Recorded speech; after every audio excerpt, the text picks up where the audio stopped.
집에서 쉽게 만든 요 샤브샤브를 요 네모락통에 넣어가지고 그냥 그대로 들고 나와서 제가 캠핑 느낌을 내려고 저희 집 옥상에 한번 올라와 봤습니다. 정말 날이 더럽게 추운데요. 지금 현재 온도 같은 경우에 영하 12도의 날씨에 이렇게 어제 눈이 또 더럽게 많이 와갖고 눈이 밖에서 먹기 너무 좋은 샤브샤브 냄비째로 만들어 와서 물만 붓고 끓이기만 하면 끝난다는 거. 자, 여기 일단 물을 부어야겠죠. 집에서 열심히 만들어 온 샤브샤브 기가 막히네. 자, 이렇게 해서 물을, 자, 이렇게 뚜껑은 바람막이 같은 걸로도 쓸 수 있다는 사실. 자, 일단 한번 불을 끓여 보도록 하겠습니다.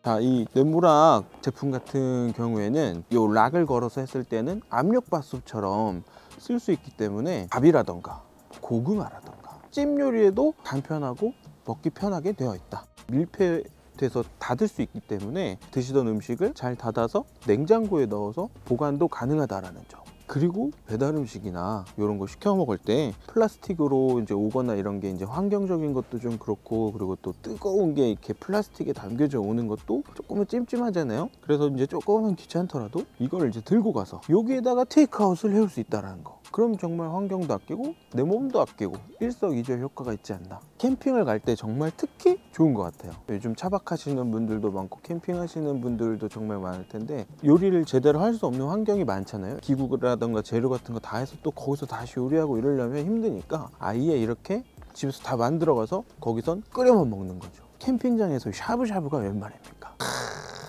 그리고 냄비가 생긴 건 무겁게 생겼는데 생각보다 가벼워요. 1.5kg 정도밖에 안 해가지고 부담 없이 들고 다닐 수 있는 그런 느낌이죠. 이 손잡이 부분 쪽에 보면은 이렇게 증기가 나오는 부분이 있거든요. 이 뚜껑을 빼고 끓이다가 마지막에는 요거 락을 채워가지고 조금 뜸을 들이는 과정, 그거까지 해주면은 젖지 않아도 타지 않고 눌러붙지 않고 속까지 다 익을 수 있다. 뜸 들이는 것까지 완료했고, 자, 이제 불을 끈 다음에 증기를 빼보겠습니다. 이 손잡이를 뜨거 살짝 이렇게 제껴주시면, 와우, 어메이징. 뚜껑은 이런 식으로 이 앞접시로도 활용하실 수 있습니다.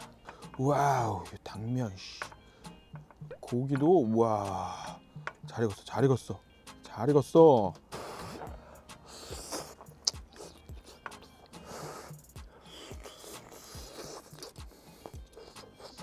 안에까지 안 익은 데 없이 다 잘 익어서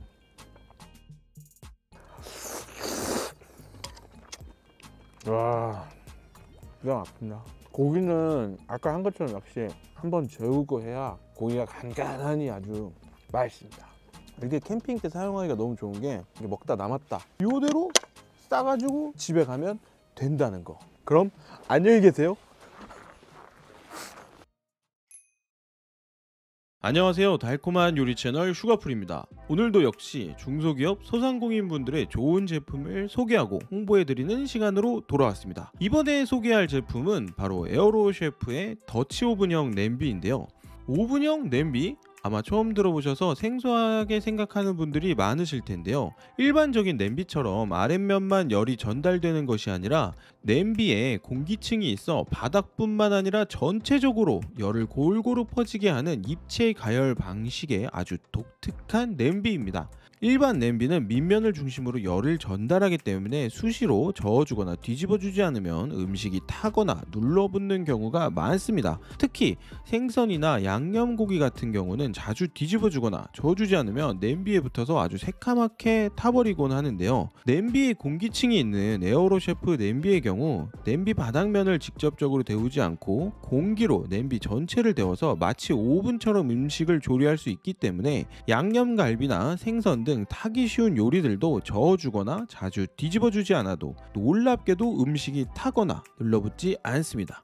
일반 냄비는 열을 가하면 바닥에서 음식물이 열을 바로 흡수하여 100도에서 110도를 넘기기 힘들지만 에어로셰프 냄비의 경우 공기층이 있어 냄비 바닥과 옆면에 고르게 열을 전달하여 120도에서 200도까지의 온도까지도 올라갈 수 있다고 합니다. 기름이 없어도 잘 타지 않고 수분이 없어도 골고루 익힐 수 있기 때문에 얼어있는 생선을 해동도 하지 않고 기름을 두르지 않아도 타지 않고 솥밥을 해도 밥이 타지 않고 소스나 잼을 만들 만들 때도 팔 빠지게 저어주지 않아도 타거나 눌러붙지 않습니다. 쓰다 보니 발견한 의외의 장점도 있었는데요.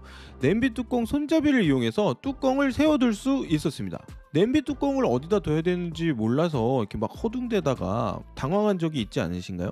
그렇다고 뒤집어 놓기도 불편한 경우가 많은데요. 손잡이를 안정적으로 세워둘 수 있어서 뚜껑을 다시 집어 덮어둘 때도 아주 편하더라고요. 또한 무거워 보이는 겉모습과 달리 생각보다 가벼운 무게감으로 무거운 냄비들에 비해서 손이 더 자주 가게 되는 냄비입니다. 에어로 셰프로 잘 타고 들러붙기 쉬운 요리들을 위주로 한번 직접 요리를 해보았습니다. 먼저 솥밥입니다. 보통 냄비로 밥을 하게 되면 설익거나 골고루 익지 않고 밑부분은 타버리게 되는 경우가 많은데요. 그래서 냄비로 잘 밥을 해드시진 않죠. 하지만 에어로 셰프로 냄비로 할 경우 열 바닥뿐만 아니라 옆면과 위에서도 열을 전달해 타지 않게 요리를 할 수 있습니다. 불린 쌀과 육수, 버섯을 넣고 강불에 15분, 약불에서 한 10분 정도 뜸을 들여 주었습니다. 누룽지가 살짝 생기긴 했지만 바닥에 늘러붙거나 타지는 않습니다. 표고버섯 향이 밥에 아주 잘 배어있고 가마솥에 지은 밥처럼 아주 고소하고 맛있습니다. 누룽지가 싫으신 분들은 강불로 하는 시간을 줄이고 약불에 뜸 들이는 시간을 더 늘려주시면 됩니다. 스팀 압력이 강해지면 뚜껑의 빨간 추가 자동으로 스팀을 빼주는 역할을 해주기 때문에 걱정하지 않으셔도 됩니다. 솥밥을 하기 좀 어렵다고 생각하실 수도 있는데 에어로 셰프는 타거나 끓어넘치지 않아서 초보자도 아주 쉽게 솥밥을 할 수 있습니다. 이제 고등어를 한번 구워볼까요? 보통 생선을 팬에 구우면 기름이 여기저기 튀기도 하고 잘 타서 팬에 늘러붙는 경우가 많아서 생선을 잘 안 해먹으시는 분들도 많습니다. 하지만 에어로 셰프의 경우 기름 없이도 아주 깔끔하게 생선을 타지 않고 구울 수 있습니다. 게다가 냉동된 생선을 해동 없이 바로 넣고 구울 수 있어서 요리 시간을 줄일 수 있는 아주 큰 장점이 있습니다. 예열한 에어로 셰프에 냉동된 생선을 그대로 넣고 20분 동안 중불에서 구운 뒤 다시 뒤집어서 10분 정도 구워주면 끝입니다. 신기하게도 기름을 넣지 않고 구웠는데도 불구하고 바닥에 하나도 늘러붙지 않고 타지도 않았습니다. 기름 없이 구워서 더 담백하고 촉촉한 고등어 구이 아주 맛있게 먹었습니다. 다음은 신경 써서 굽지 않으면 가장 잘 타는 요리 중에 하나인 양념 돼지갈비입니다. 양념 때문에 정말 맛있지만 또 양념 때문에 정말 잘 타기도 하는데요. 이런 양념 돼지갈비 역시도 태우지 않고 아주 쉽게 만들 수 있습니다. 예열한 에어로 셰프의 양념 돼지갈비를 올려주고 중불로 고기를 적당히 익혀주세요. 자주 뒤집어 주지 않아도 타지 않고 아주 건강한 양념 돼지갈비를 먹을 수 있습니다. 정말 놀라운 점은 냄비로도 베이킹이 가능하다는 점인데요. 공기층을 타고 온도가 냄비 전체에 골고루 일정하게 전달되기 때문에 오븐에서 구운 것처럼 맛있는 빵을 만들 수 있습니다. 동봉된 레시피북을 보면 카스테라, 쿠키, 포카치아 케이크 등등 아주 다양한 베이킹을 할 수 있다고 하니 천천히 다 해볼 예정입니다. 오븐이나 에어프라이어가 없는 분들은 에어로 셰프 냄비만으로도 아주 간단히 베이킹을 즐길 수 있을 듯 합니다. 저는 크루아상 생지를 한번 구워봤는데요. 오븐에서 구운 것 같이 겉은 바삭하고 속은 촉촉하게 잘 구워지더라고요. 에어로 셰프로 다양한 요리들을 만들어 보았는데요. 오늘의 영상이 소상공인분들의 제품 홍보에 조금이나마 도움이 되었으면 좋겠습니다. 다음에 더 재미있고 알찬 정보로 돌아오도록 하겠습니다. 안녕.